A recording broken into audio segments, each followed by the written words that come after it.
Good morning. Everyone, welcome back to K Storytime. My voice is still a little raspy.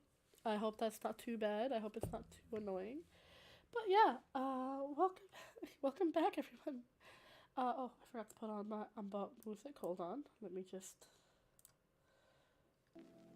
There we go. A little ambient music to start off today. I found a new lo-fi video, so I don't know how this will be, so I hope you enjoy it, and welcome back. Hello, Wasabi! Get ready, hello! Actually, let me move the chat box. I think I left the chat box in the center of the screen, so I'm gonna move it over. Yeah, there we go. Yeah, we got the chat box back. We got it back, y'all! I fixed it. I did the fixing. Good morning, Wasabi, hello!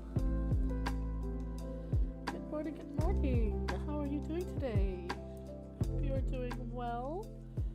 My voice is still kind of gone, so I don't think I'll be reading very long today. But if I don't read, I'm not going to be reading too long today. I'm probably only going to do for 1 hour. A 1 hour story time, just to kind of give my voice a break from being super overused. And then I think today, since yesterday I didn't get the chance to do it, today I might end up doing some streaming on Discord. So if you are a member of my Discord, I will be streaming a game today on Discord if you wanted to just hang out and, spend some time with me while I play a game.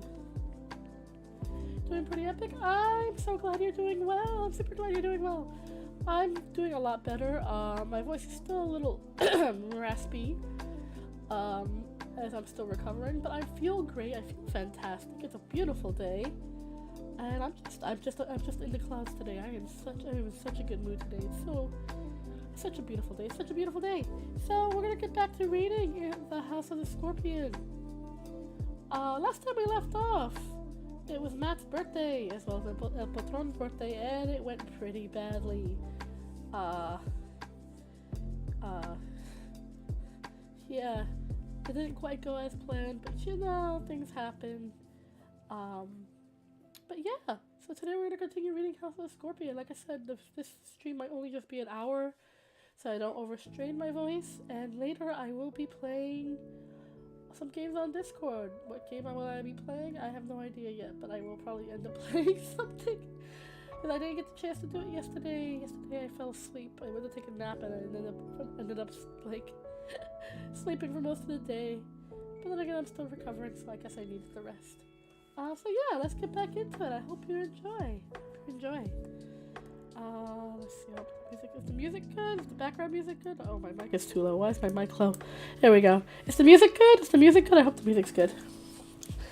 It's actually really nice. I might end up saving this one. Alright, and let's get into it. Task of the Scorpion. Old age, 12 to 14. Chapter 15. A Starved Bird.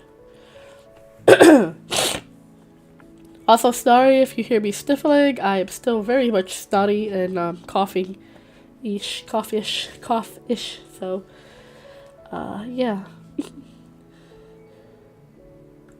Stream Black Ops Declassified on the PSP. I don't have a PSP anymore, so I don't think I can do that. Plus, I don't have a graphics card.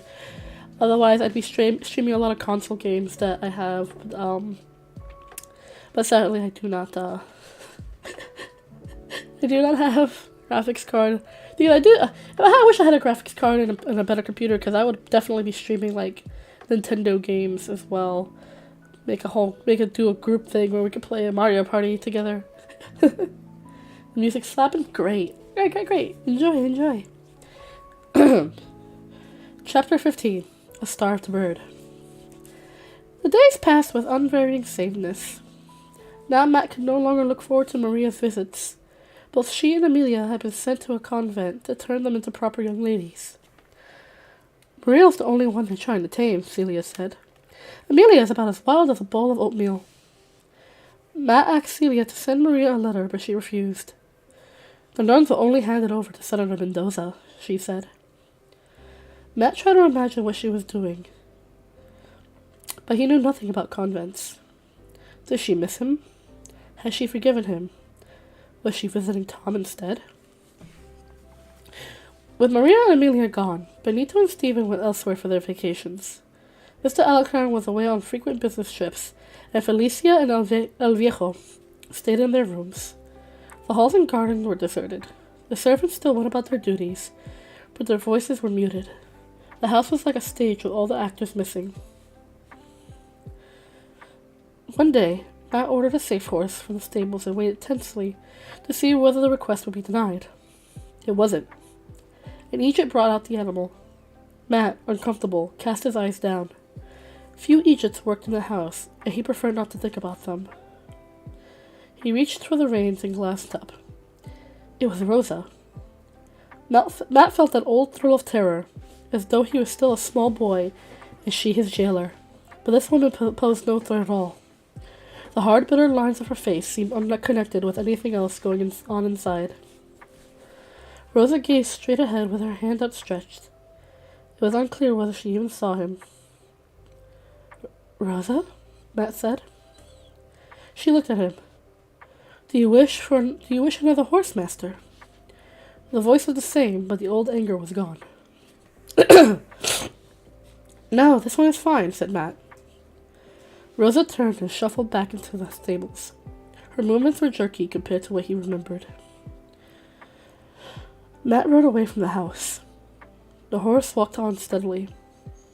It would move in a straight line until Matt told it to go right or left, and it wouldn't pass the boundary implanted in its brain. Like Rosa, Matt thought. For the first time, he realized what a terrible thing it was to be in Egypt. He hadn't known any of the others before their operation. They were simply there to do boring jobs.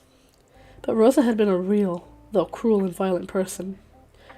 Now she was merely a shadow with the life sucked out of her. On an impulse, he turned the animal west rather than east and skirted the poppy fields to what he thought Celia's little house lay. He shaded his eyes to make out its shape. This part of the farm was at an early stage in the growing cycle. The plants were hardly more than a gray-green shadow, and a gentle mist wafted up from the sprinklers in the ground. The air was sharp, with a smell of wet dust. A few Egypts bent over the earth, tweezing up weeds and squashing bugs. This is their country, the country of the Egypts. Matt wondered what would happen if they suddenly woke up. Would they turn on him like the villagers in that movie about Frankenstein? But they wouldn't wake up. They couldn't. They'd go on weeding until the foreman told them to stop. Matt couldn't find the little house. It must have been torn down when he and Celia moved. Sighing, He turned east and towards the oasis in the mountains. When he got to the water trail, Matt lit a lit and filled it from the pump as Tomlin had always done. "Drink," he told the horse. Obediently, it slurped until Matt decided it had enough. "Stop," he said. He led it into the shade and told it to wait. He felt a whisper of fear as he walked into the mountains. This time he was alone. This time no one would come to his aid if he fell off a rock or was bitten by a rattlesnake. He got into the hole in the rock and climbed through. The pool was low, since it was the end of the dry season, and thunderstorms of August and September were yet to come. The branches of a creosote bush trembled on the other side as some animal slunk into hiding. Wind whistled through the bare rocks with a lonely and keening sound. Matt sat down and took out a sandwich. He didn't know what he was doing here. At the upper end of the little valley was a grapevine sprawled over its man-made arbor. Someone had lived here long ago, and the vine had grown so heavy, part of the arbor had collapsed. Matt walked carefully into its shade, keeping his eyes peeled for snakes that also liked the cool dark. He saw a large metal chest on the ground. On one side was a roll of blankets and a cache of water bottles. Matt halted. His heart started to gallop. He glanced around to see where the intruder was hiding. There was nothing except the keening wind and the rasping call of a cactus ran somewhere in the rocks. Matt retreated into the cover of a creosote bush. The oily leaves broke against his skin and released a pungent smell. Who had dared to invade his special place? Was it an illegal trying to reach the United States? Or had one of the Egypts woken up? As Matt considered the possibilities, he realized that no illegal could have hauled the metal chest through the dry hills on canyons Celia had described, and no Egypt ever woke up. Heart thumping, Matt ventured from his hiding place to examine the chest. It was secured by 2 metal clasps. Carefully, he undid the clasps and lifted the lid. On top of a neatly packaged parcels was a note. "Dear Matt," it began. Matt sat back in the dirt and breathed deeply to contain his shock. This stuff was for him. When he calmed down, he took up the note again. "Dear Matt," it said, "I'm a lousy writer, so this won't be long. The patron says I have to go with him. I can't do anything about it. I put supplies in this chest plus books. You never know when you might need things. Your friend Tomlin." It was written in large, childish scrawl. It surprised Matt to see how poor the man's writing was when his speech was so intelligent. Tomlin said he had never been educated, and here was proof of it. Matt eagerly unpacked the chest. He found beef jerky, rice, beans, dried onions, coffees, and candy. He found a bottle of water purification pills, a first aid kit, a pocket knife, matches, and lighter fluid. Pots and blankets and another note halfway down. Matt immediately unwrapped the blankets and found a nest of cooking utensils and a metal mug. At the bottom of the chest were books. One had a fold-out maps, and another was titled A History of Opium. Two more were manuals on camping and survival. A note at the very bottom read, "Keep chest closed, coyotes eat food. Books too." Matt sat back and admired the treasures. Tomlin hadn't deserted him after all. He read and reread the last words of the note, and it was like drinking from many cups of fresh, cool water. Your friend Tomlin. Then Matt packed everything up, stowed the chest into the shadows, and made his way back home. The house was in turmoil when he got there. Hovercrafts landed. Servants ran to and fro. Matt found Celia waiting anxiously inside the apartment. "Where have you been, mi vida?" she cried. "I was about to send out a search party. I've laid your suit on the bed." "What happened? Why is everyone running around?" he asked. "No one told you?" She distractedly pulled off his shirt and thrust a towel at him. "Take a quick shower before you get dressed. El Viejo is dead." Celia hastily crossed herself and left. Matt stared at the towel and collected his thoughts. The old man's death wasn't a surprise. He hadn't emerged from his room in months, and he'd clearly been very sick. Matt tried to feel sorry, but he hardly knew the man. Matt showered and dressed as rapidly as possible. "I didn't tell you to wash your hair," wailed Celia when she saw him. She combed it down frantically. She was wearing a fine black dress with jet beads sewn in the front, and Matt thought she looked strange without her apron. El Patron insisted on us being present, Celia said as they hurried through the halls. They came out to the salon. The statues had been replaced by pots of flowers. Black crepe hung in swags around the walls, and hundreds of holy candles glittered in racks at one end of the room. The smoke and pall of incense made Matt break into a coughing fit. Everyone, and there were at least 50 people in the salon, turned and frowned at him. Celia handed him the inhaler she always carried around. Presently, Matt's wheezing subsided and he was able to look around the room. In the center was an elegantly carved coffin with brass handles. Inside, looking more like a starved bird than anything else, was El Viejo. He was dressed in a black suit, his sharp nose stuck up like a beak against the ivory silk lining. Excuse me, oh my. Give me one moment, I need to, blow it.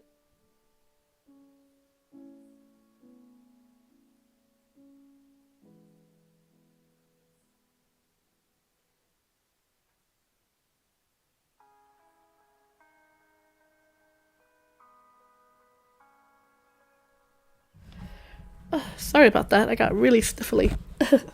Alright, let's continue. Let me get a drink real quick. Orange juice. Anyway. Celia wept softly, dabbing her eyes with a handkerchief, and Matt felt bad about that. He hated to see her cry. The mourners kept their distance from the coffins. They clustered against the walls and made low conversation. Matt saw Benita, Stephen, and Amelia. Stephen and Amelia were holding hands. The crowd thickened. McGregor entered, looking 30 years younger than the last time Matt had seen him. Now he really did look like Tom, and Matt felt an unreasoning surge of dislike. The hot, close smell of burning candles made his head swim. He wished he could go outside. On the far side of the house was a huge swimming pool that was hardly used by anyone except Felicia when she was sober. Emergency nose blow? Yeah, I got a little bit snotty. Hi Persephone, I'm glad you can make it. I'm so glad you can make it. Matt thought about the swimming pool now, with its cool blue depths. He imagined himself skimming along the bottom. Don't say anything, whispered Celia in his ear. If she hadn't waked him, he would have missed Maria's entrance on the far side of the salon. She was taller and thinner, and she looked very adult in her slim black dress. Her hair fell in a shiny veil over her shoulders. She wore diamond earrings and a small black hat trimmed with more diamonds. Matt thought she was the most beautiful thing he'd ever seen. She was holding hands with Tom. Matt felt Celia grip his arm. He stared at Maria, willing her to look at him, willing her to drop Tom's hand, or even better, push Tom away. Maria melted into the crowd without once glancing Matt's way. El Patron was rolled into the salon by Tomlin. Mr. Alarcon was with them, and for the first time Matt saw signs of real grief on someone's face. Mr. Alarcon went up to El Viejo's casket and kissed the old man on the forehead. El Patron looked annoyed and signaled Tomlin to wheel him along the crowd so he could be greeted by people. Matt waited tensely. He wanted desperately to thank Tomlin, but now was obviously a bad time. Somehow, Matt knew that the contents of the metal chest were forbidden. He didn't want to get Tomlin into trouble. But everything stopped when a door opened and the officiating priest entered. He was followed by boys swinging balls of fuming incense in a children's choir. Their sweet voices stilled the conversation in the salon. They were dressed in white robes like a troop of angels. Their hair was neatly combed and their faces scrubbed. They were all about 7 years old. They were all Egypts. Matt could tell by the empty look in their eyes. They sang beautifully. No one was more able to appreciate good music than Matt, but they didn't understand what they were singing. The children took up their stations at the head of the casket. Stay, said the priest in a low voice.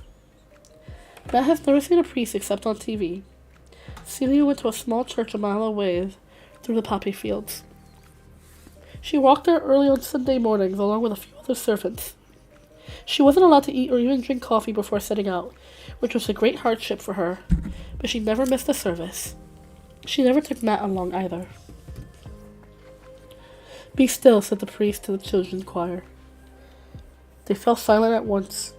He intoned a prayer and ended by sprinkling holy water over El Viejo. It didn't eat holes in El Viejo's suit, the way the flying priest's holy water ate through demons on TV. Matt had a vague idea it was something like acid. "Let us remember the life of our companion," the priest said in a deep, impressive voice. He beckoned to the audience, but no one responded. Finally, Mr. Alacran said a few words, and the priest told everyone to file past to say their final goodbyes. Matt looked up at Celia, hoping they could go now. She seemed grimly determined. She pushed him ahead as they joined the long line of mourners shuffling past the casket. "What am I supposed to do now?" Matt thought. He tried to see what other people were doing when they reached the casket. Both merely nodded and hurried out of the salon. When Matt and Celia arrived, Celia crossed herself and murmured, "May God be merciful to you." Matt felt a hand clamp down on his shoulder and pulled him out of the line. "What is this?" growled the priest. He was a lot bigger up close than he was at a distance. "El Patron wanted him to come," said Celia. "This does not belong here," the priest thundered. "This unbaptized limb of Satan has no right to make a mockery of this rite. Would you bring a dog into a church?" The people in line had halted. Their eyes glittered with malice. "Please, ask El Patron," begged Celia. Matt couldn't see why she wanted to argue. They weren't going to win, and he couldn't bear all those eyes watching him to be humiliated. He looked around desperately, but El Patron had already gone. "St. Francis would take a dog to church," Maria said in a clear, high voice. "Where has she come from?" Matt turned to find her right behind him. She was even more beautiful close up. "St. Francis took a wolf to church," she said. "He loved all animals." "Maria," groaned Amelia, who wasn't far behind. "Dad will have a fit when he finds out what you're doing." "St. Francis preached to a wolf and told him not to eat lambs," Maria went on, ignoring Amelia. "Miss Mendoza," said the priest, speaking much more respectfully than he had to Celia. "I'm sure your father likes you to express your opinions, but believe me, I'm an expert in these matters. St. Francis spoke to the wolf outside the church." "Then I shall too," Maria said haughtily. She took Matt's hand and led him back along the line of mourners. "You're going to be in big trouble when Dada finds out," called Amelia. "Well, be sure to tell him," retorted Maria. Matt was in kind of a daze. Celia hadn't come with them. He was all alone with Maria, being pulled to the halls to some place she decided was safe. He was aware only of the soft warmth of her hand and the spicy perfume she was wearing. It wasn't until they were inside, with the doors closed, that Matt realized they were in the music room. Maria pulled off her hat and ran her fingers through her hair, and suddenly she looked like a little girl again. "It's so hot," she complained. "I don't know why El Patron doesn't allow air conditioning." "He wants everything to be like his old village," Matt said. He could hardly believe his good luck. Maria was here, and with him. "Why does he import the rats and cockroaches too? From what I hear, his village was covered with them." "He only wants good things from it," said Matt, trying to pull himself out of his daze. "Oh, let's not waste our time with that," cried Maria, throwing her arms around him and giving him a big kiss. "There, that shows I've forgiven you. Gosh, I've missed you." "You have?" Matt tried to kiss her back, but she slid out of his arms. "Then why did you avoid me after the hospital?" Now he'd done it. He reminded her of McGregor's clone. "It was a shock," said Maria, growing solemn. I didn't want to tell you." "Knew what?" "Hey, is that people in the hall?" Matt heard the noise outside as well. He pulled Maria to the closet and pressed a hidden switch and heard her gasp as the secret passageway opened.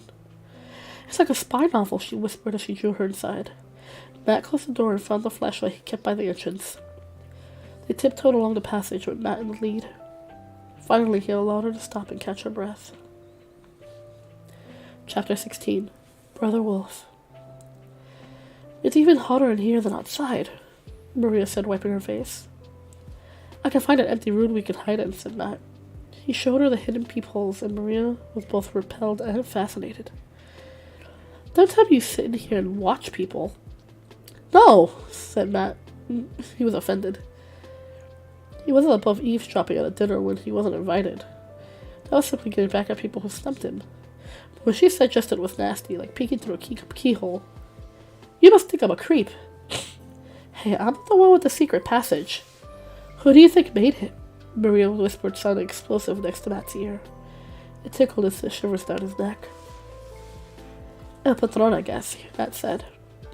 That figures. He's so paranoid. He always spying on people. Maybe he needs to. He can't be using the peepholes anymore, said Maria. Can you imagine trying to squeeze a wheelchair in here? Don't make fun of him. I'm not. Really. Listen, can we find a room before I melt into a puddle? Matt rejected several rooms because he had seen people in them, but at a bend in the passage he remembered a warehouse with computers and other equipment. Everything had been covered with plastic sheets. It seemed to be a place for things Elpatron needed, but didn't want in the full view to spoil the effects of his old-fashioned house. Matt helped Maria over a tangle of wires to the darkened room. Wow, it's cool in here, she said. It was more than cool, Matt realized. It was icy. It smelled faintly of chemicals. A slight breeze stirred the hairs on his arms, and a hum vibrated almost out of the range of his hearing. I guess computers needed air conditioning, he said. Isn't that just typical, said Maria. We can shrivel up in the heat, but the machines get first-class hotel room. They tiptoed around the equipment and spoke in whispers. Matt saw things glowing under the plastic covers, so the machines were on. What were they doing, and what were they for? Let's sit somewhere and talk, whispered Maria. Matt found a nook between two shrouded hulks where he thought they might be warmer. The coolness at first was so welcome. It was beginning to get uncomfortable. They sat close together, as they often had done before Maria was sent away. I decided to forgive you after reading The Little Flowers of St. Francis, Maria began. Remember the wolf I talked about?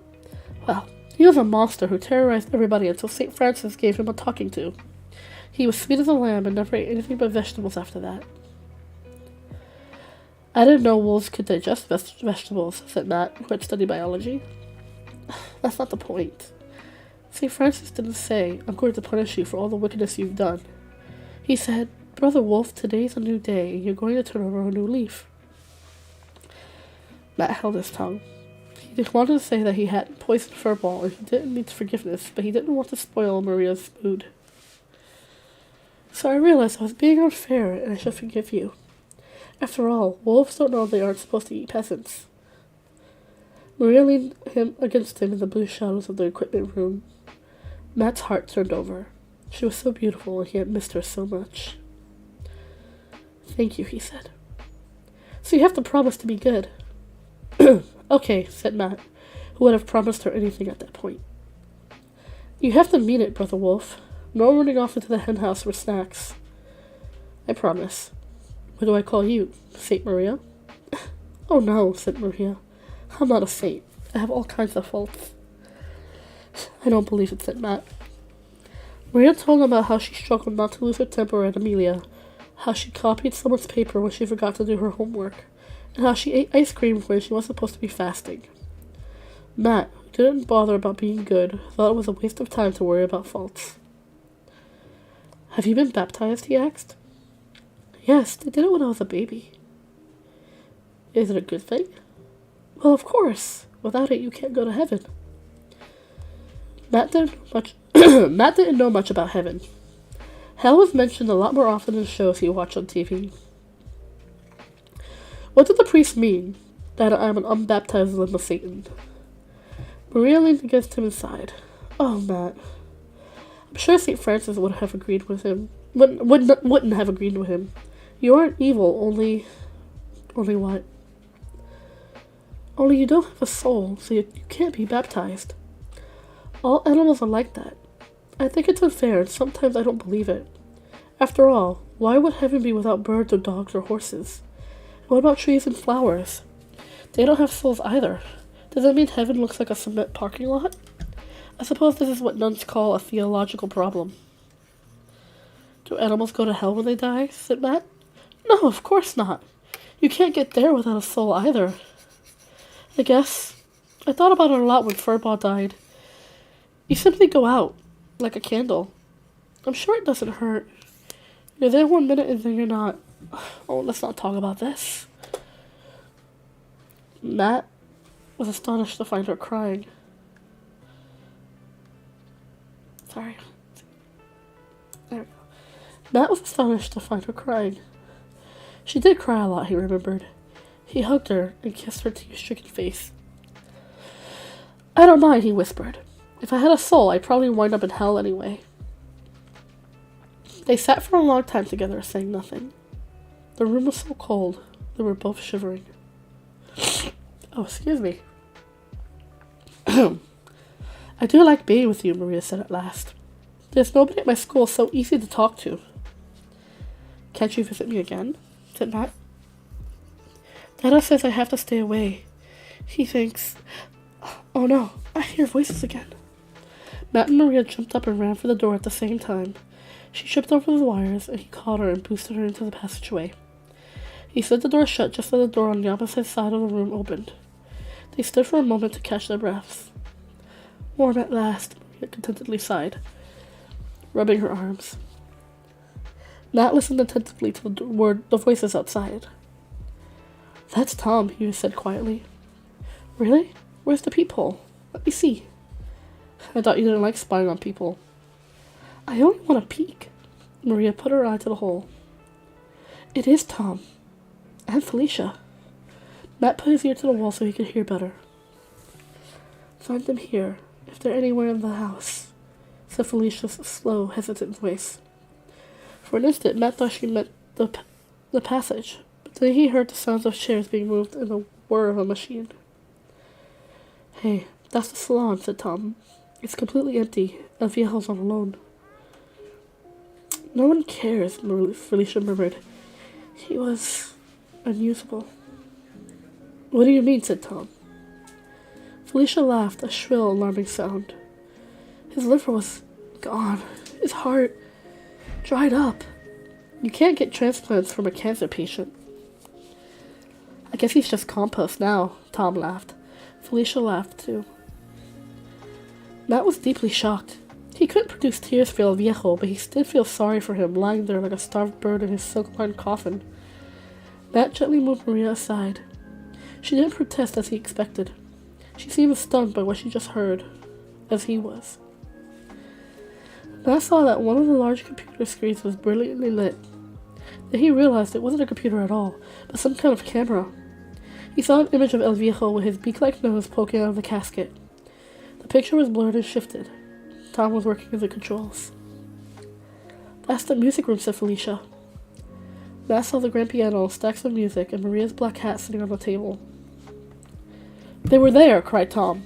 He moved the camera lens to show all angles of the room. Felicia took over now, and she seemed to have a lot of experience using the viewing screens. She moved rapidly through the house, even showing the servants' quarters and storage closets. She paused over Celia's apartment. Celia had collapsed in a big easy chair with Tomlin not far away. Where could they have gone, said Tomlin, pacing up and down with the restless energy Matt remembered so well. The bodyguard's voice was tinny and faint until Felicia increased the volume. Maybe they aren't even in the house, said Celia. He wouldn't take her there, Tomlin said. How do you know?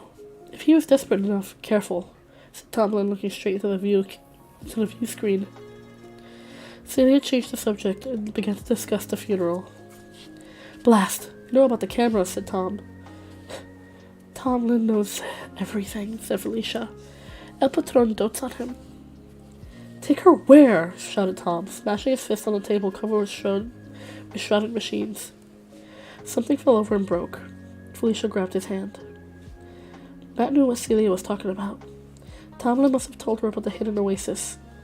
Matt hadn't considered taking Maria there, and he certainly couldn't do it now with everyone hunting for him.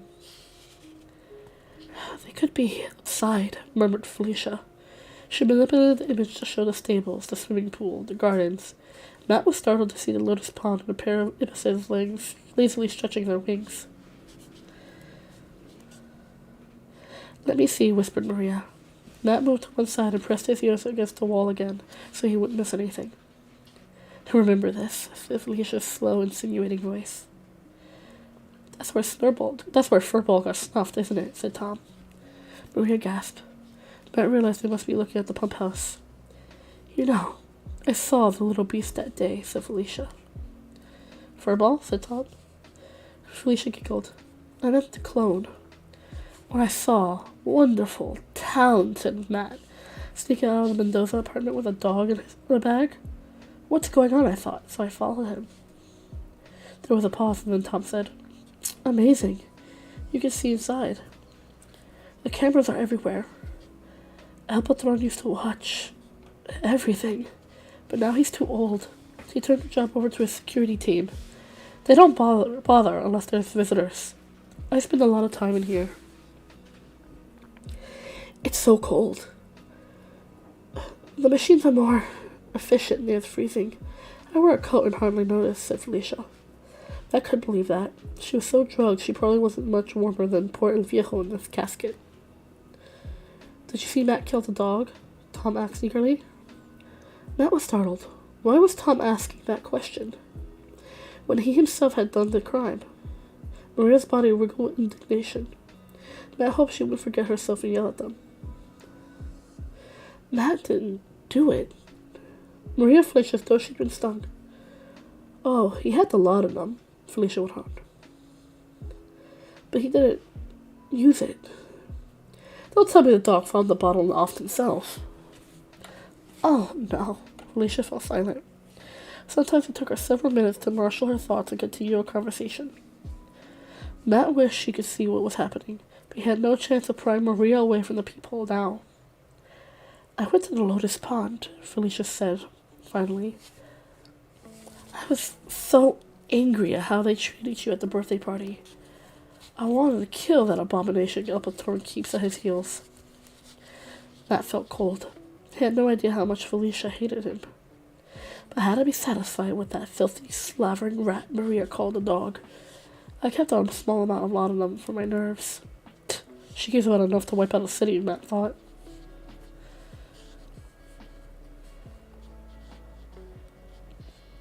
So I poured one of my bottles on the hamburger that idiot clone left behind. "Come here, Furball," I called. He didn't want to leave his bag, but I dumped him out on the meat. He ate the whole thing. "How long did it take him to die?" Tom asked. But Matt didn't want to hear the answer. Maria slid to the floor and he immediately went to her side.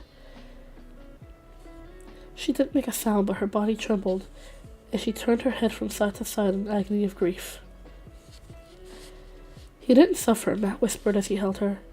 "He didn't even know what was happening." Maria clung to him, her face streaked by a bar of light from the flashlight Matt had propped against the wall. Finally, she calmed down enough for Matt to check up on what Tom and Felicia was doing, but they had gone and the viewing screen was shrouded in plastic. He led her back along the passage. Maria said nothing, and Matt didn't know what to do.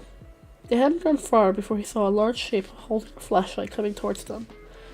There was hardly room for the shape to fit between the walls. "You utter fools," Tomlin said in a low voice. "The whole house is buzzing like a ruddy beehive." "How did you find us?" asked Matt. "El Patron told me about this passage. He guessed you somehow found it. Damn it, Matt. Maria has had enough grief out of you." "Felicia poisoned Furball," said Maria. "What are you talking about, Tomlin?" Tomlin was clearly startled. "I heard her talking to Tom. She was so happy about it. I didn't know people could be that evil." Maria looked like a wraith in her black dress. Her face was ashen. "You need to lie down," said Tomlin. "I'll take you out to El Patron's study. He'll say you were there all the time. He thinks this is pretty amusing, but Senator Mendoza doesn't think it's funny at all." "Oh, Dada," Maria said, as though she just remembered she had a father. "Matt, you wait here a few minutes. When the coast is clear, come out wherever you went in, said the bodyguard. The music room, said Matt. I should have guessed. Maria's hat was there. Matt, said Maria, pulling away from Tomlin for a moment. You let me forgive you for something you hadn't done. A little extra forgiveness never hurts, said Matt, quoting one of Celia's favorite sayings. You probably liked letting me make a perfect idiot of myself, she said with a flash of her old spirit. I'd never think you were an idiot, said Matt. Anyhow, I'm sorry I was unfair to you. You can't stay here, said Tomlin. I expect you to keep your promise to be good, she went on, looking at Matt. Okay, he replied. And, Brother Wolf, I'll miss you. This time Maria let Tomlin hurry her down the passage. Matt listened to her footsteps die away in the distance. Oh my. My voice is straining a little harder than I thought. Jack, hello! I'm so glad that you're here. You're still trolling me with that orphan bit. Please.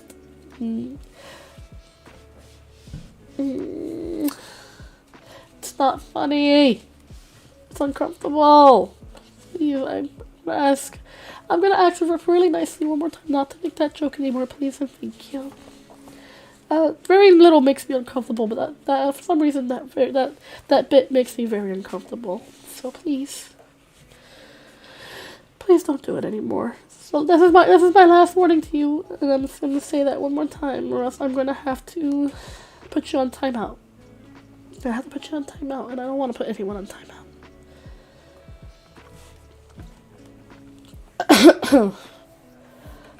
Oh my goodness. I'm losing my voice already. Guys. It's amazing. I feel so much better. I've pretty much recovered, but my voice is still like, nope. Alright, I'll be reading this chapter, and then I'm going to call it, because, I'm going to end up losing my voice again at this rate. Chapter 17, Each Its Pen. The Mendozas left immediately after Maria, pale and miserable, emerged from El Patron's apartment. El Patron decamped not long afterwards with his bodyguards. Matt was alone again. He couldn't talk to Maria or Tomlin, but knowing they still liked him made all the difference. He studied things he thought they would approve of. He read survival manuals for Tomlin and a long, confusing book about St. Francis to please Maria. St. Francis loved everyone from murderous bandits to beggars covered in running sores. There was a picture of one of these in the books. He called a cicada to his finger and said, Welcome, Sister Cicada. Praise God with your joyful music. St. Francis spoke to everything. Brother Sun and Sister Moon, Brother Falcon and Sister Lark. It gave Matt a warm feeling that the world was one loving family. Very unlike the Alicans. But would St. Francis have said Brother Clone? Matt's warm feelings evaporated. He wasn't part of the natural order. He was an abomination. No matter where he was, Matt couldn't rid himself of the sensation he was being watched. It was bad enough to know the security guard spied on him, but far worse to think of Felicia. She was as awful as Tom, only no one suspected it because she seemed so meek. She reminded Matt of one of those jellyfish he'd seen on TV. They floated around the ocean like puffy pillows, trailing enough venom to paralyze a swimmer. Why hadn't he realized Felicia hated him? Well, to be honest, because most people hated him. It was no big thing, but her malevolence was a class by itself. Once a week, Matt went to the stables and asked for a safe horse. Before going out, though, he tried to have a conversation with Rosa. He didn't like her. He wasn't sure why he wanted to wake her up, only that it seemed horrible to see her so changed.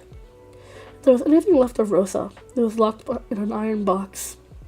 He imagined her banging on the walls with her fists, but no one came to open the door. He read that coma victims hear everything people say and need voices to keep their brains alive. And so Matt talked to her about everything he'd seen and done all that week. But all Rosa ever replied was, Do you wish another horse, master? After an hour or so of this, Matt rode off to the oasis. Hello, Brother Sun, he called. Would you mind cooling down a bit? Brother Sun ignored him. Good morning, Sister Poppies, Matt called to the sea of blinding white flowers. Hello, Brother and Sister Egypts, he greeted a row of brown-clad workers bending over the fields. One of the most amazing things about St. Francis and his followers is how they gave away their possessions. St. Francis couldn't wait to strip off his shirt and sandals whenever he saw a poor person without. Brother Juniper, one of St. Francis's friends, even went home naked a lot of the time. Matt thought El Patron would have a heart attack if anyone told him to give away his belongings. Once Matt passed through a hole in the rock, as though he had arrived in another world. The hawks circled lazily in a bright blue sky. The jackrabbits crouched in the shade of the creosotes. Fish nibbled bread from Matt's fingers, and coyotes darted forward to gobble down chunks of his sandwiches. None of them cared whether he was human or clone. Matt laid out a sleeping bag under the great arbor and used the rolled-up blanket for a pillow. He placed a thermos of orange juice within reach and selected a book. This was living. The air smelled faintly of creosote and the yellow sweetness of locust flowers. A large black wasp with scarlet wings ran over the sand, searching for the spiders that were its prey. Hello, Brother Wasp, Matt said lazily. The insect dug furiously in the sand, found nothing, and scurried on. Matt opened the history of opium, one of the books Tomlin had left for him in the chest. He expected to read a manual about farming, but it was something quite different and exciting. Opium. Oh, excuse me. I had something in my eye. There's something in my eye. Excuse me. Opium, Matt read, was a whole country. It was a long, thin strip of land lying between the United States and Atlan. Over 100 years ago, there had been trouble between the United States and Atlan, which was called Mexico in those days. Matt vaguely remembered Celia saying something about it. Many thousands of Mexicans had flooded across the border in search of work. A drug dealer named Mateo Alacran, Matt set up. That was El Patron's name. 100 years ago, he would have been a strong and active man. This person, the book went on to say, was the richest and most powerful man in the world, even though his business was illegal. Drugs? Illegal? Thought Matt. What a strange idea. Mateo Alacran formed an alliance with other dealers and approached the leaders of the United States and Mexico. Excuse me. You have two problems, he said. First, you cannot control your borders, and second, you cannot control us. He advised them to combine the problems. If both countries set aside lands along their common borders, the dealers would establish farms and stop the flow of illegals. In return, the dealers would promise not to sell drugs to the citizens of the United States and Mexico. They would peddle their wares in Europe, Asia, and Africa instead. It was a pact made in hell, said the book. Matt put it down. He couldn't see anything wrong with the plan. He seemed to have done everything it promised. He looked at the title page. The author was Esperanza Mendoza, and the Anti-Slavery Society of California was the publisher. Then he looked more closely. He saw the book was printed on cheap yellow paper. It didn't look like something you could take seriously. Matt read on. At first, the book explained, opium was simply a no-man's land. For 30 years it had prospered. Different areas were ruled by different families, much like the kingdoms of medieval Europe. A council of farmers was established, which dealt with the international problems and kept peace between the various farms. Most families controlled small areas, but two were large enough to dictate policy.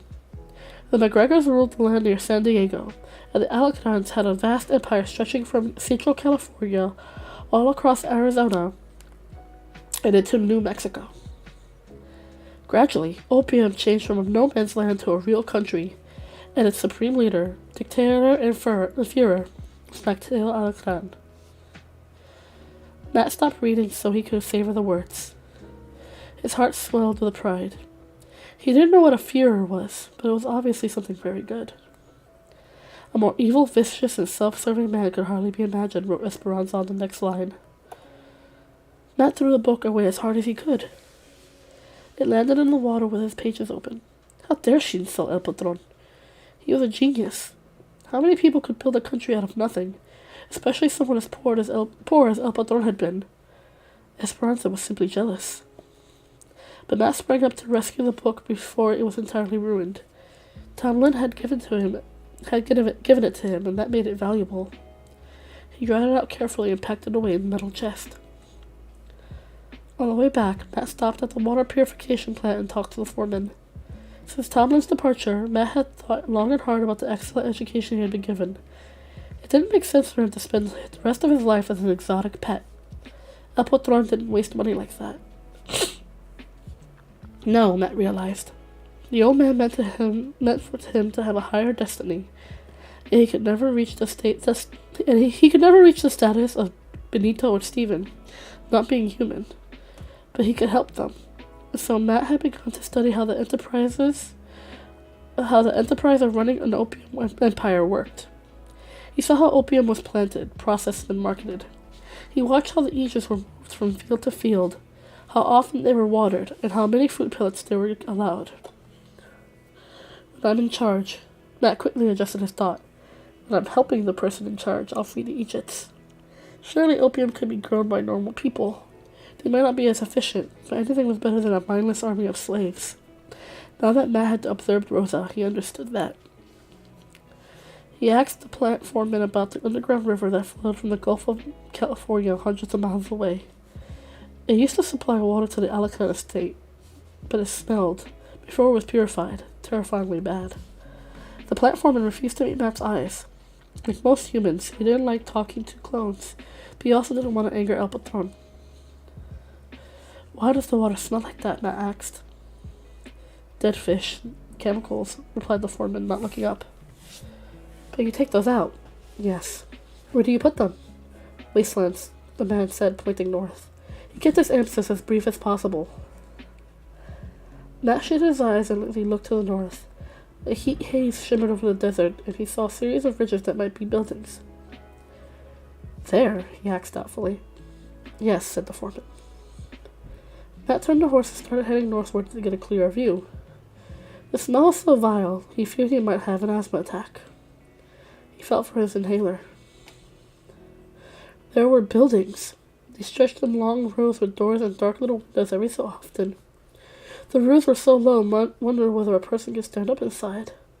The windows were covered with iron bars. Could this be where the Aegis lived? The idea was appalling. The closer Matt got, the stronger the stench became. It was a compound of rotten fish, excrement, and vomit, with a sweet chemical odor that was worse than the other smells put together. Matt grasped the inhaler. He knew he should leave at once, but the buildings were too intriguing. He could see a skeleton of fish and seashells embedded in the dirt around them. It seems the whole place was built on the waste from the Gulf of California.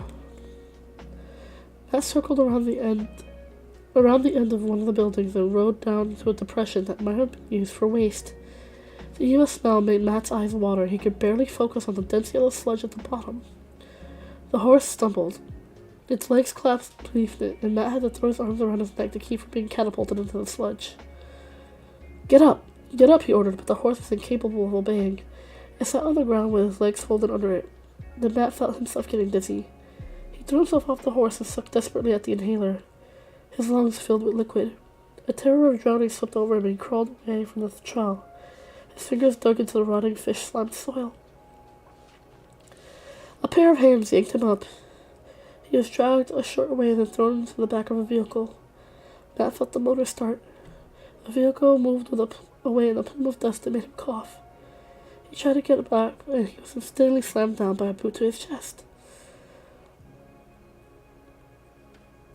Shocked, Matt stared up at the coldest pair of eyes he'd ever met. At first he thought he was looking at Tomlin, but this person was younger and leaner. He had the same wavy brown hair and blue eyes, the same physical alertness, but none of the good humor Matt was used to seeing in the bodyguard's face. Where did you get a horse? The man demanded. Where did you get the brains to make a run for it?